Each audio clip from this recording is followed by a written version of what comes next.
Thanks again for rejoining us on the show, TMI on ITV Network, this beautiful Monday morning. Let's get our conversation on course on the show today as we x-ray Nigeria's rising debt profile and request by the outgoing administration of President Muhammadu Buhari for another $800 million loan against the background of plans to fully implement fuel subsidy. Well, the incoming president-elect talking about Ahmed Bola Tinubu has not hidden his desire to have fuel subsidy removed. At the beginning of the year, there were concerns that if by June, when the fuel subsidy is eventually, if it's still in force, Nigerians' debt probably will be in the region of over 50 trillion naira, as it were. But with this recent development of an additional loan, projections are now within the region of about 70 trillion naira. I've got with me in the studio an economist, Dr. Osaze Iyoha. Thank you so much for coming on the program. Thank you for having me. Yes. Okay, let's establish the foundation for this conversation. It's on record that even some of the most developed countries in the world are also the most heavily indebted, as it were. Why is this the pattern? Yeah, I would want to, yes, I think that's a good place to start because I was almost saying I'll play the devil's advocate in terms of how our debt, because everybody has been shouting our debt is concerning. Debt is close to, in fact, as at today, is about 77 trillion after securitizing the ways and means, you know. So it's understandable when people are complaining, when there are fears, when there are concerns. But as I was saying, playing the devil's advocate, other countries are in this mess as well. US, I'm sure we are following what's happening in US. The Biden administration has told Congress that if debt limit is not increased by June 1st, the American government for the first time would default on its obligation, would not be able to meet its debt obligations, servicing and so on. The government will be broke, literally. That's just the salaries, federal salaries are going to be delayed. Paychecks will be either cancelled, those social security programs. So the Congress is in, you have the Democrats and the Republicans trying to play politics with this now. So if by June 1st, the American government will be broke, if the debt limit is not increased, and the debt burden on America right now is $31 trillion. $31 trillion. UK has about 1.8 trillion pounds. Canada, even the country where everybody is the beautiful bride now. The beautiful bride is about 1.8 trillion dollars too, and they are wanting to. So every country is, even small South Africa, with about 60 million population, we are about 200. Their debt is about $150 billion now. Ours is just about $41 billion. So it's the whole, it's the situation that the world has found, and it all thanks to, or rather, no thanks to COVID. I think COVID was the start point. It hit the world very, very, very drastically.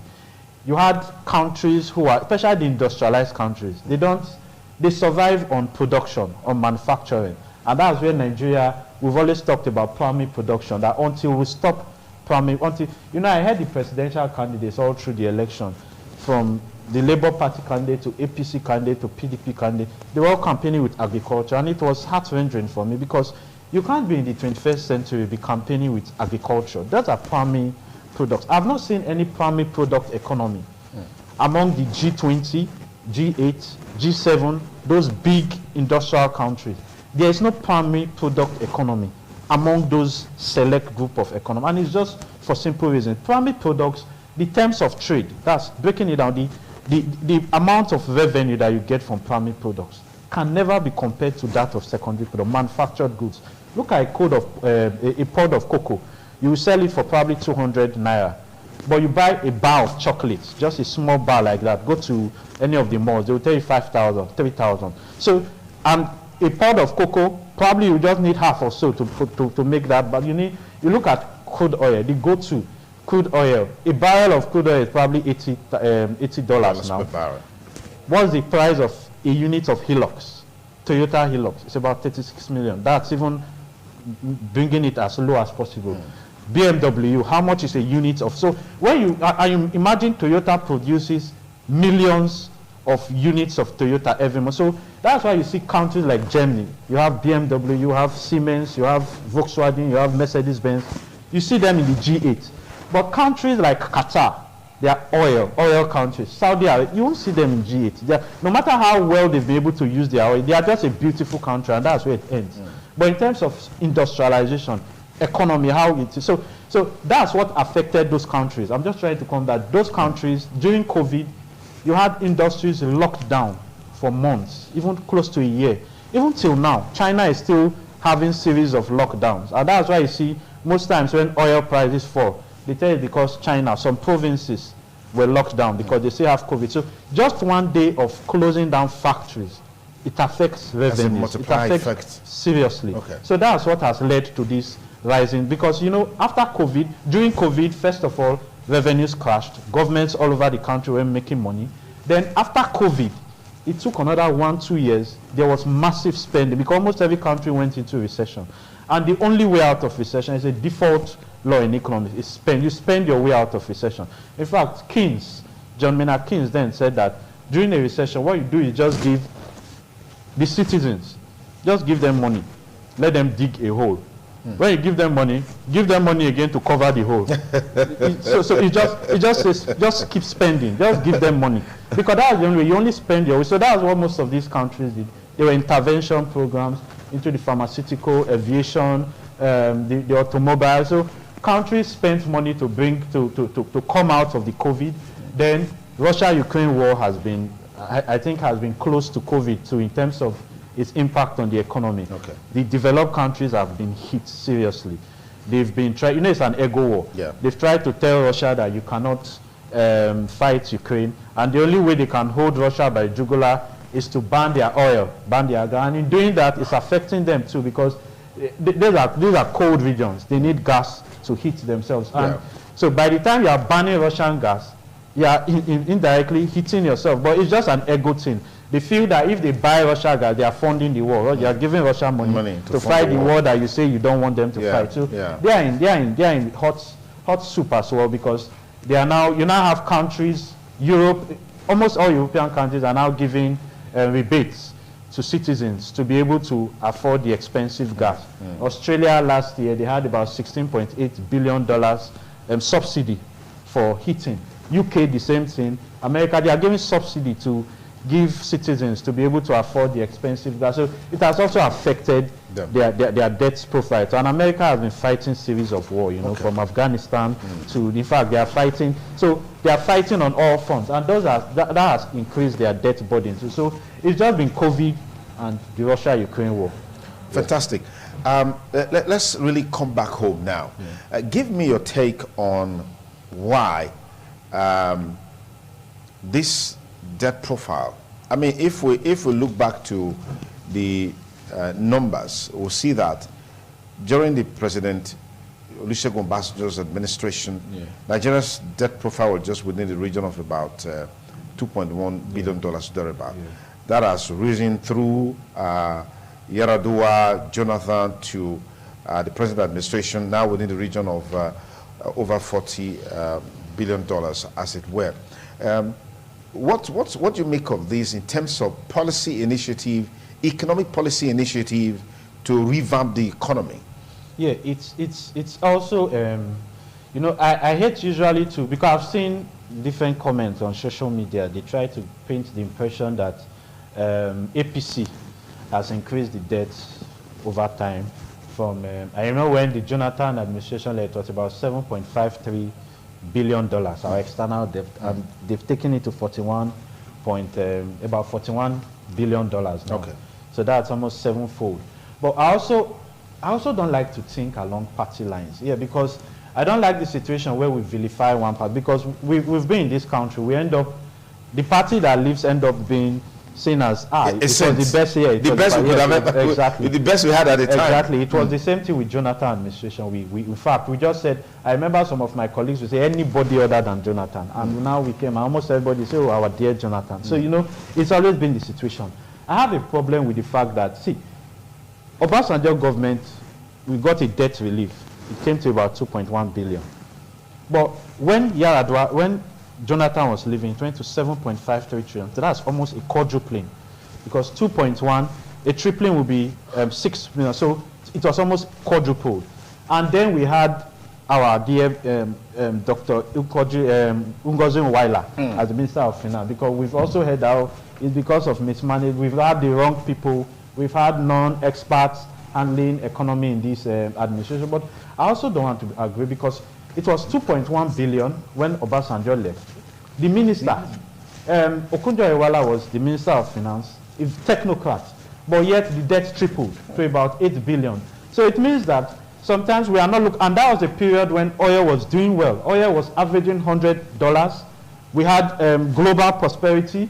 In fact, in 2008, oil hit its highest peak of $145. It has never reached that level before. And yet, we quadrupled our debts during PDP regime, even when Okunjo-Iweala, our technocrat, was the Minister of Finance. So it shows that sometimes it goes beyond having knowledgeable people. It goes beyond that. It's just a government problem. The Nigerian government, as I just talked about, you asked for the policy reasons. What's the policy reason? First is this primary product I talked about. Okay. Primary products can never, our reliance on oil, see what Qatar has done. They've gradually moved from primary to service sector. From oil, they are moving to tourism, they are moving to aviation, Qatar Air, and so on. Saudi Arabia, their government just stated last month that they are now driving towards hitting non-oil sector, that by 2030, the non-oil sector should provide as much as 60% to GDP. This is Saudi Arabia, who their daily oil production is 12 million barrels a day. We are doing 1 point something. So you see that the world has gone towards non-oil sector. But we are still on primary product. We are still talking about cassava. We are still talking about yam. We are still talking about cocoyam. We are still talking about gari. You cannot develop. Well, are these not the things we have comparative advantages in? Yes, that's it. But what we are supposed to do, the world has gone technological. The world has gone. See, Israel just launched a road right now. A tar. You know these electric vehicles. You are supposed to plug your vehicle to the road, to a socket to be able to charge the battery. But now Israel has launched a tar system where the roads are underlined with solar panels, so that as you are driving, your battery is charging. So the world is living primary commodity. We need to go along that line. Manufacturing has to be the way to go. We have comparative advantage in oil, fine. But what you do is that you use the revenue from oil, you invest in manufacturing, in the secondary sector, in the service sector, so that you can meet global competitiveness. So as I was saying, our economy has been largely primary product dependent. So we have been struggling. That's why even PDP, when the administration was doing it, where oil was selling for over $100 for over 5 years, in 2015, the Minister of Finance, Okunjo-Iweala, then said that we were borrowing to pay salaries as of 2015. So it means that the war did not start now. But this government also met COVID. You know, we had to reflate the economy by increased spending after COVID. The government also met the Russia-Ukraine war. So there have been different issues that have hit the economy. But I want to say that beyond economics, most times we like to stay on the economics. Particularly like to stay on the economic angle, but corruption cannot be ruled out. If you are borrowing money and you are using the money to divert into private pockets, monies were borrowed for armed projects. The Dasuki Gate issue, about $1 trillion was borrowed, and we had revelations that this money were diverted to different politicians' pockets. So you can't borrow. As I've said earlier on, the debt is not a problem for me. $41 billion might not be a serious problem. But the point is this: what did you use that loan? What did you use that debt to do? Okay. You collect 41 billion. You collect loans from World Bank, from IMF. What do you do with this money? 41 billion, as I said, is really not a problem. If you invested in sectors that can be self-liquidating, that can pay themselves, then it's not a problem. But by the time we have policymakers who are just, as I said, primary product initiatives, this 77 trillion, I can tell you that the federal government is part of that debt will not be up to about 30%. Largely is with the states. Lagos, as rich as we heard, is about 800 and something billion. Just look at, you talked about policy. Let's talk about policy. Look at this mango season. I remember I went to New Benin and bought a full basket of mango. It's 2,000 naira, full basket. I cannot count how many mangoes seeds or so are inside. What happens in the next 2 weeks? You won't see mango again. Yeah. Initially, when it came, it was 4,000 beginning of the season. Now it's falling to 2,000. Why? Because there's so much in circulation. The supply is more than demand. Exactly. So what is wrong with states having preservatives? We are having go to New Benin this morning now. You will see mangoes that are rotting in the gutters on the ground. Yeah. Why? Because these farmers have taken a loss. We are throwing them away because we cannot preserve them. We cannot make mango juice. Why are we not known for production?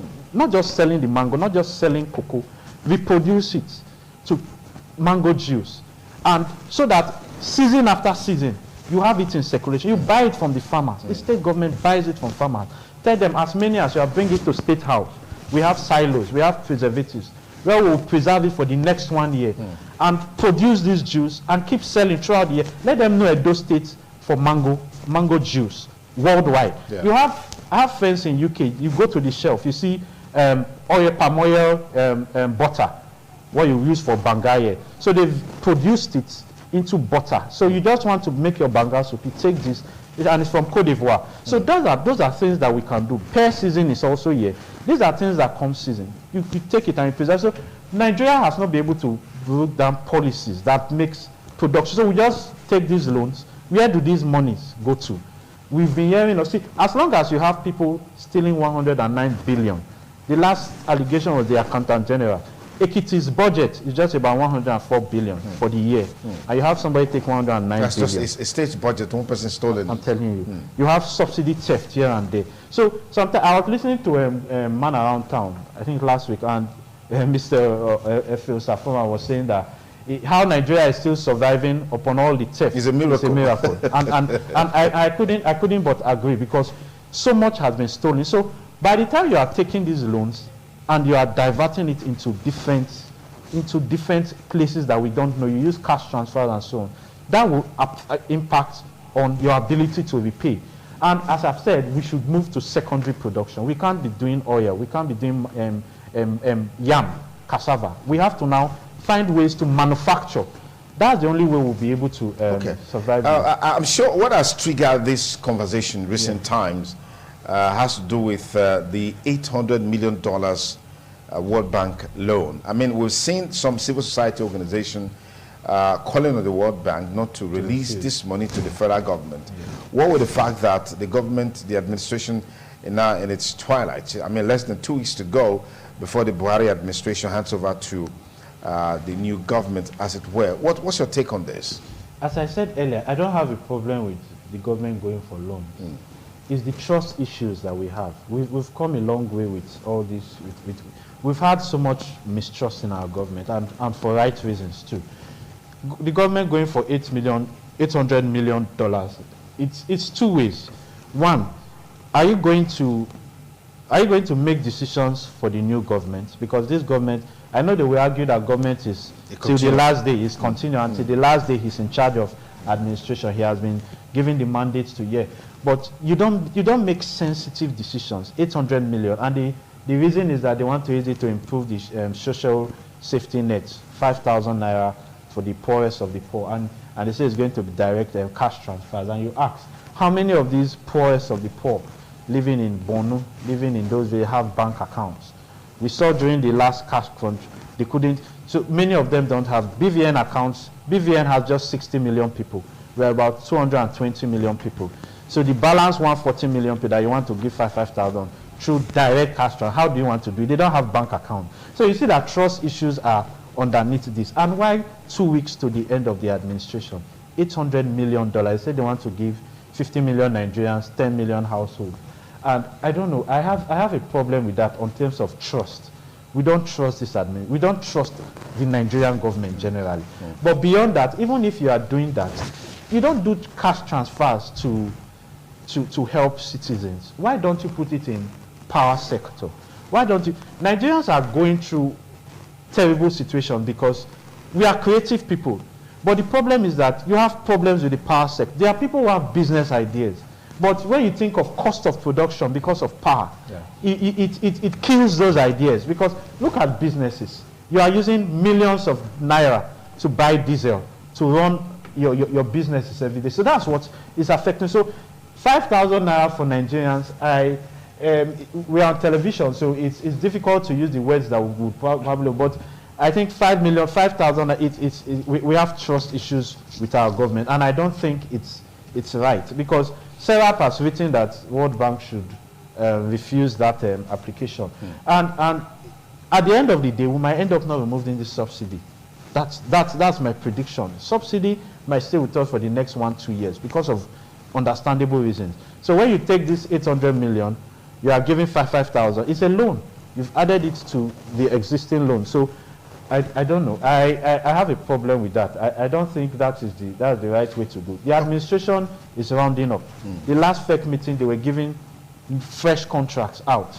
The last census, you didn't do census for 7 years, 11 months, and you all of a sudden wanted to do census in the 12th month when you are leaving. Now it has been cancelled, but monies have been released. 2.8 billion was released for software for the PDAs because they were to use stuff like iPad. This time they wanted to go digital.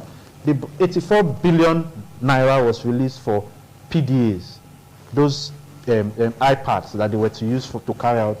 2.8 billion was released for just the software. Monies had been spent for area demarcation nationwide. I'm sure we have spent as much as 300 billion has been released already. So will those monies be refunded? So sometimes you get the impression that all these late award of contracts, 800 million dollars loan, the census that was aborted, but monies have been released. It is a severance package that these in government want to just give themselves before they leave. So it brings integrity issues, really. All right, let's look at are we fair when most of our analysis is on what's happening at the federal level, and let's talk about what's happening at the state level. I mean, I read this morning that many of the states that are paying themselves severance packages, as it were, they're owing close to 3 trillion naira. Let's take it off from that point. Yeah, and that's why I brought the mango example the last time, because we have state governments. You know, I was on a program the last time, and I said we have state governors who are going to church to do Thanksgiving that they've won governorship election. Meanwhile, the debt burden on their states is enormous. There are some states that they say they've not paid 21 months salaries. There are some states that they've not paid 14 months salary, civil servant salary. There are states that have large debts hanging on their neck, and you are going to church to celebrate. So it means that, is there something there that we don't see? The first question to ask is that, is the debt burden, is it worrying them? Because you have a state like Lagos should not have business having 800 and something billion naira loan, close to 1 trillion. So you ask, I've always said it most times that, and that's why when we talk about this subsidy removal, I've always been a staunch advocate? No, not advocate. Okay. I've never wanted it. I've always said that whenever there's a protest, I'll be the first person to be protest there. Against it or protest for it. Protest against removing it. Okay. I'll be the first person there, and I've argued this so many times. And the reason is simple. See, until we come to a table to sit down and say, let's repair Nigeria, because it seems like a section of the citizens are the ones who are burdened with repairing Nigeria, and a section is pulling it down. Because if as a governor, going back to the state, if there's a governor, you know that your state is in terrible economic mess, debt, salaries are being, and you are happy, you are jubilating, your family is going to church to do Thanksgiving, they are doing high fives, that your time has come now. It shows that there is something, we are not ready to repair this country. It's almost like we will take another loan. It just shows that there's something that you are going to eat there. There's monies that you are going to make. So until we come together and sit down and say, let's repair this country. Let's put policies that make corruption, that make political offices non-attractive. So that's why I talked about the subsidy. Until we come together, because see, if you remove subsidy, if you remove the, we know there is a burden, 7.3 trillion or so, and you now put it somewhere else, and it is stolen there again. So what have you benefited? The people, because Nigerians really, that's probably the only benefit that Nigerians get now, buying cheap fuel. Cheap relative to what other countries are paying. 600 in Ghana is about 600. That's because of fuel subsidy. So you now remove it. you put it somewhere else. See, we talk about fuel subsidy being a burden. How much is it a burden compared to constituency allowance? You have each senator getting millions. There is what you call security votes, 700 billion, 600. Some states get 1.4 billion every month for doing what? The federal government pays the police. The federal government provides for everything about policing. So what do you use this security votes for? So if you have security votes, you have constituency. Those are also weighing. Those 700 billion. I think the least state is about 500 billion, 400 billion for security vote. Some states, as I said, get 1.2, 1.4 billion. You mean 500 million, 800 million? 500 million. Yes. Sorry. Yeah. Okay. Some states get as much as 1.4 billion. Do that times 36 states in a month, times 12, and see whether the subsidy payments and that are not commensurate. If it's not even more, we are not talking about constituency allowance. We are not talking about, we're hearing about inconvenience allowance for the president and the vice president. It's about 600 million naira. So why do you make the poor man to now come and start buying oil, fuel for 600 naira when there are other ways that the big man is enjoying? I heard the governor was saying that if we don't remove subsidy, we would be printing money in the next term. And I was saying, if the central bank needs ink, I'll buy ink for them. Let them print.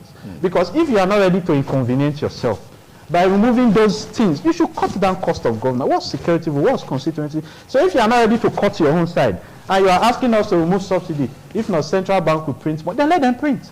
If the house falls, it falls on everybody. So until we come to a table and say, let's make Nigeria, let's repair this country, we always keep going in circles. So back to the state. I think the state should show more initiative. Every state has comparative advantage. We have agriculture. What are we doing with our agric? Are we just relying on FAC allocations, sharing allocation, go to Abuja, collect? I talked about mangoes, I talked about pay. We have comparative advantage in terms of agriculture. We have sawmill, we have wood in the bush. Why don't you cut this? You go to my friend in Canada, she was showing me pictures where she is. I had to ask her, why is it that most of your buildings are built with wood? Wooden buildings, almost everywhere. And so why don't we take our timber, cut it into small tile shape? And let's be known that this is what we are doing. We are exporting tiles, wooden tiles, to Canada, to UK.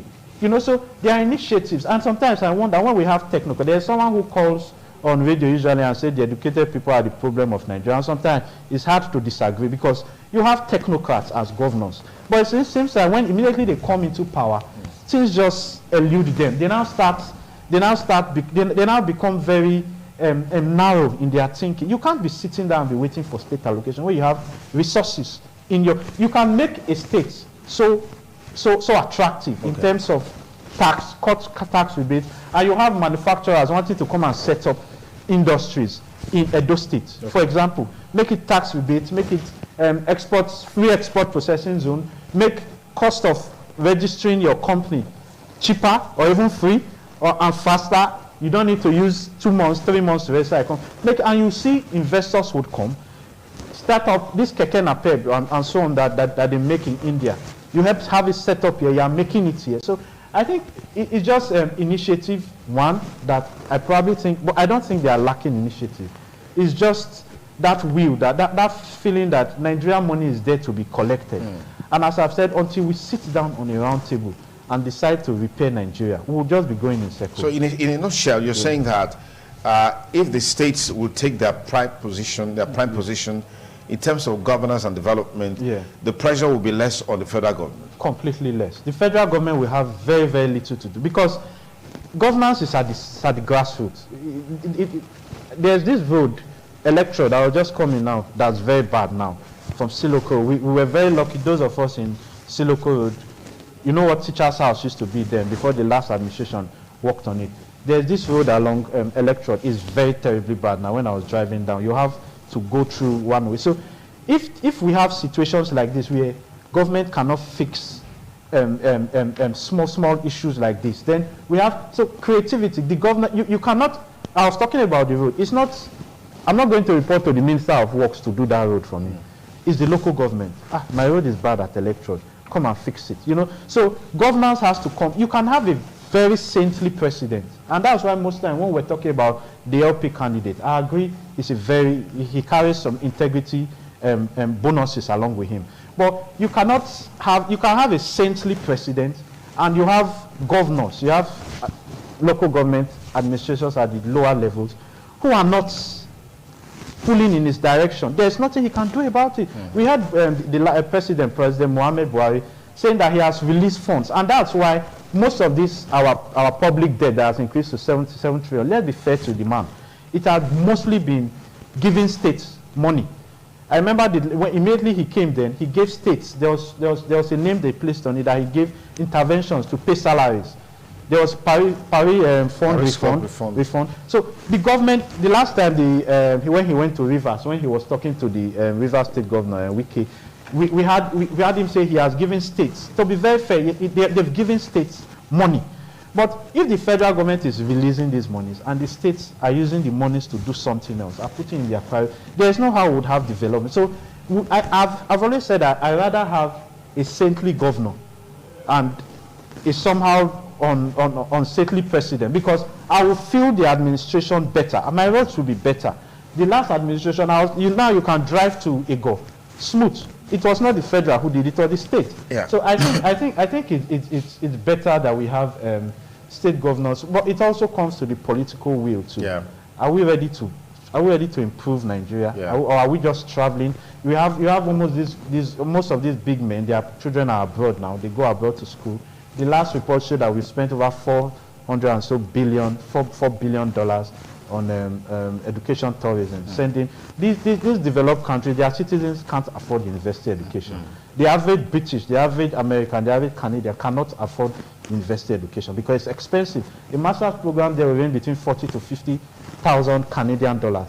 What's the salary? You have people who work. This my friend I said works in a supermarket. She gets $17 per hour. So how will she ever be able to pay 30,000, 40,000 school fees? So most of their citizens can't afford school fees. Those who manage to get loans. So they are using developed countries. We are the ones, you go to UK, you can see 80% in a class are Nigerians. So we are giving them, we are taking our money. COVID has hit them. So they've fashioned a new way of getting funds through developing countries bringing in funds to go to school. And we are also happy our politicians are sending the children out. But you see a UK government say, come and get study visa. For you going to school, you will bring your family. You think they are stupid?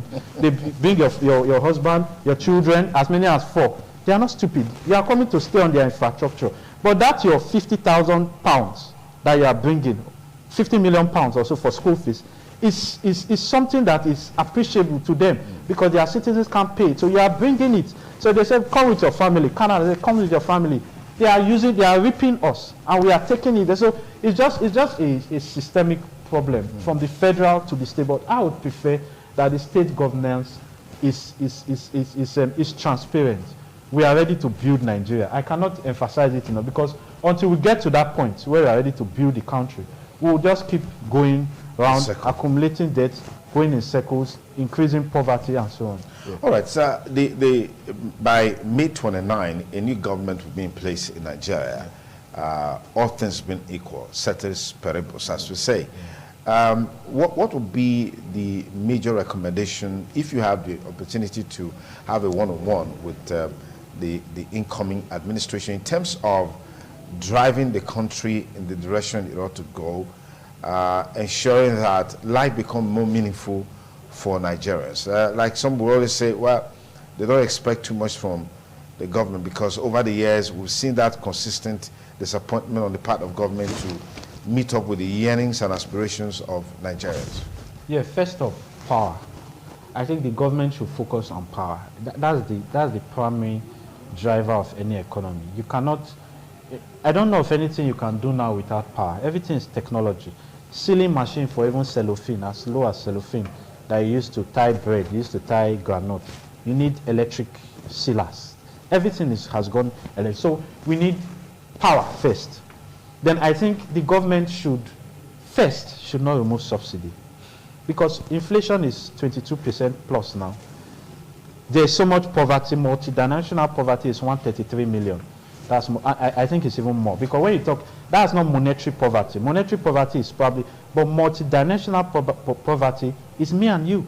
The fact that you cannot get good roads to your house, the fact that you are driving, I was coming along there and I saw many cars, almost 3.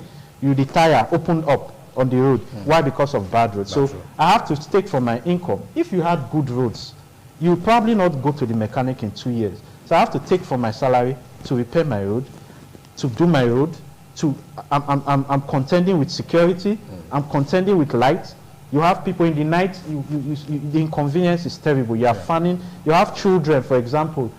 You have a newborn, probably 8 months. You have to put on generator. You go and buy fuel, run the generator all through the night. You know how much that takes from your pocket? 4 liters will not carry you through the night. Probably 4 liters. No, about 10 liters will carry you through the night. And that's about 2,000–3,000 naira from your income. So we are multidimensionally poor. How many of us can get access to good health care? I'm multidimensionally poor. So when you remove fuel, see, when inflation was about 15% before diesel, subsidy on diesel was removed last year. And from then, immediately, when diesel was, subsidy was removed, it went from 15 to about 20%. So it shows that when you now remove fuel, I remember when fuel was selling 500 naira some months ago, around December, I was buying my hair for 1,500, from about 500 naira. So this would affect inflation figures. So I would advise him to rather cleanse the subsidy regime. There's no magic. There's no rocket science there. It's very simple. How much is the cost price, the landing cost of fuel? Yeah, we are importing. We've said that until we now start producing. Yeah, but for now, let's take what we have found ourselves, our lots. We are importing. Well, the landing cost of PMS. If you say the cost is 500 naira, landing cost, you now go to the depots. How many tankers on the average, how many tankers come to lift fuel? A tanker is about 33,000 liters. Yeah. So on an average, Warri depot, how many tankers come in a day? Probably 30. So landing cost of fuel is 500. 500 times 33,000 liters times 30 tankers. You get your figures. So now we want to sell at 205. That's almost the regulated price now. Difference between 500 and 200 is how much? 300 naira. 300 naira times the 30 days. 300 naira times tankers that have come to lift fuel during the day. You get your figure times 12. And I can assure you that the amount you will get will not be up to 1 trillion naira. But because you have situations where you have tankers coming to, you have vessels come, they drop the oil, then you hear them, they go around, they roam around on the sea again. Because so one vessel is counted like 7 times before it would drop the contents. Then you keep giving receipts. Who are the people that are there? You have DPRO, you have NMPRO, you have NNPC staffs, custom staff who come to inspect.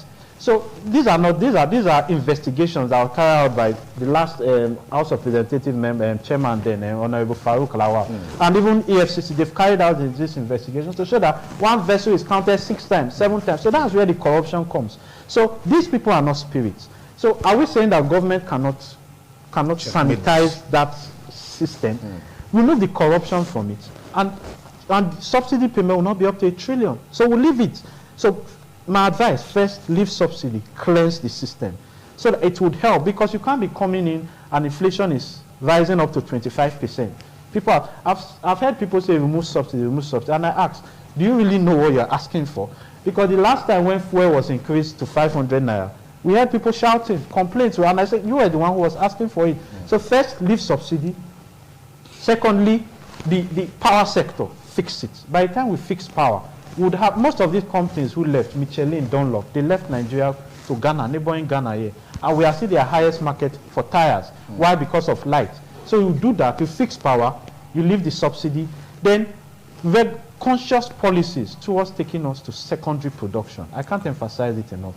Secondary production. Let's leave the yam and the cassava. You can do all that, cocoyam. You can do all that and refine it. Make it, don't just that's value addition. Value addition. Yeah. It will sell more. The TOT, the terms of trade will be higher. So if the government can fix that, then this disparity between official exchange rates and the black market is also killing the economy. Okay. You know, people are ripping off money from that. And CBN too, I don't know. The last CBN has been a political CBN in the last 8 years. From the removal of stopping of bureau de change, it affected the exchange rate, to the change in currency. We know how politically motivated that was. So until CBN, we have to harmonize this foreign exchange disparity. People get, friends of the bank get 400 naira, they sell it out at 700 naira. So you're making 300 naira profit. So the government should also work on that disparity. And also corruption. Corruption has to be reduced. We can't be complaining of funds, and people are, these agencies should be strengthened, because it goes beyond saying I've given you, and it's even hard for me to look at the two people who are contesting for the position of Senate President. Both of them have EFCC cases hanging around them. Very seriously, not just small, seriously. Both, one as former governor with EFCC cases saying that over 108 billion was taken from the state funds, to as Minister of Niger Delta. We remember that Professor Pondi who fainted during interrogation, that I read about 800 and something billion. It was connected to the NDDC. We had the last time where he said plastic chairs during COVID were hired for about 40 billion. So when you have those kind of integrity issues still coming into the government and wanting to take positions in very sensitive positions, it makes you worry that, but I don't know. So I would advocate that corruption should be reduced as much as possible. No country will develop with that level of corruption. So power sector, the exchange rate disparity, corruption being reduced as much as possible. And intentional policies towards driving off to secondary production, manufacturing, service sector. Those are insurance. There's an insurance company in India that they say has staff of about 4 million people. Just insurance company. Look at Twitter. Look at India. India is now the pride of the world from services, software. Their technology is out of this world. Medicine. Now you are going for, nobody goes to US or hardly do it. It's India. That's where people go to now. Services. Look at software. They are the #1 producers technology right now. So service sector, manufacture. We have so many of these raw talent. So I think the government has, I trust him. I know he knows how to get resourceful people from his time as Lagos State Governor, getting people. But sometimes it goes beyond getting the best hands if you don't give them the hands to work. Because we had, as I said, we had Ngozi Iweala, who was Minister of Finance under Jonathan administration. The debt was reduced to 2.1 million. It quadrupled under her. So it's really not because there was no intellectual then, as she was there, she was even coordinating minister, but the debts kept increasing. Quadruple. Why? Because of course she couldn't have stopped Dasuki Gates. Money was borrowed for arms, but people took it and diverted it into their pocket. So beyond having the best hands there, it's about having a conscious effort to say, let's now reduce. I think people have eaten enough. Let's now also let Nigeria work. All right. Thank you very much, Dr. Osaze Iyoha. It's always a delight to have you here anytime to review some of trending economic issues. One of them today has been the debate on whether or not President Muhammadu Buhari should go ahead with the request loan of $800 million from the World Bank. From some civil society group, it's a no, no, no, because Nigeria's foreign debt is up to getting close to over $17 trillion. All right, Osaze gave us the exact figure of $77 trillion as of today, and that may also increase. There's nothing wrong in borrowing as a country. Yeah, there's nothing wrong in seeking loans as a country, but what is most disturbing is that many times when these loans come in, what do you do with it? It ends up in private pockets. You don't really feel the impact of such loans and facilities in the polities, in the economy of our country. That seems to be why this issue has been raging. As it relates to fuel subsidy, the debate has been on. Oh, let's take away fuel subsidy. In fact, the lending institutions like the World Bank, IMF and stuff like that, they've always been advocating that we should do it with fuel subsidy, that the monies that we're going to make from the fuel subsidy can be plowed back into the country to revamp the economy. But we know that the Nigeria that we know is a very peculiar one. there is no guarantee if that would ever happen. We'll keep our fingers crossed and see how the incoming administration will respond to all of these issues to drive the development of this country. Once again, Dr. Sosai, thank you for coming on the show. Yeah, thank you. Thank you for having me. I want to quickly add, yes. The debt issue, the worrying part about our debt issue is really not the amount, it's because of the composition of our debts. Okay. It's very important because of the incoming administration. I pity for the government. During Obasanjo administration, it was easy for us to ask for debt forgiveness because they were bilateral loans, they were multilateral with the World Bank and so on. Okay. So you can easily ask for debt forgiveness. But the concern about this, our components of this our loan, is that they are mainly Euro bonds. About 40% of it are Euro bonds. They are bonds, Euro bonds are instruments that you sell to the global public that come and subscribe to our loan. Interested, yeah. So we have about $15.9 billion as in that category for Euro bonds.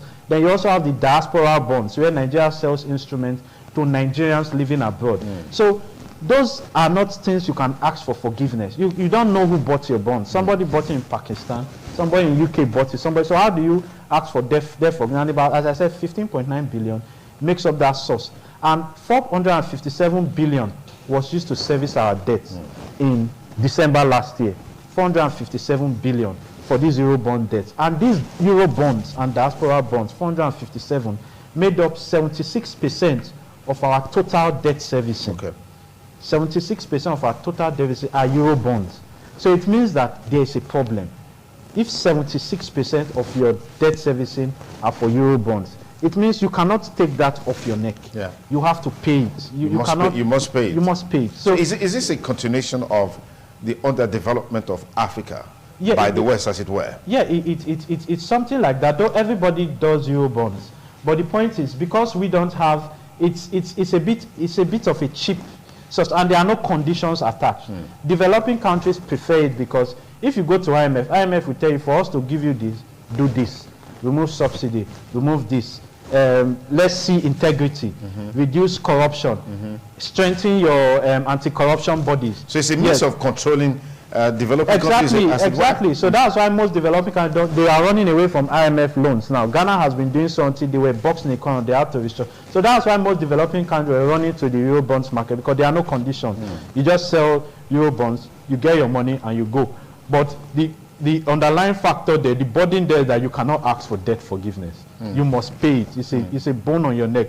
So if we are using 76% of our total debt servicing to service Euro bonds, so it means that we must pay that. We owe China about 3.2 billion. We owe World Bank about 16. We can go and kneel down before them and beg them that they should. But that Euro bond is a neck. It's a big problem on the new administration, and I hope they have to be creative to be able to.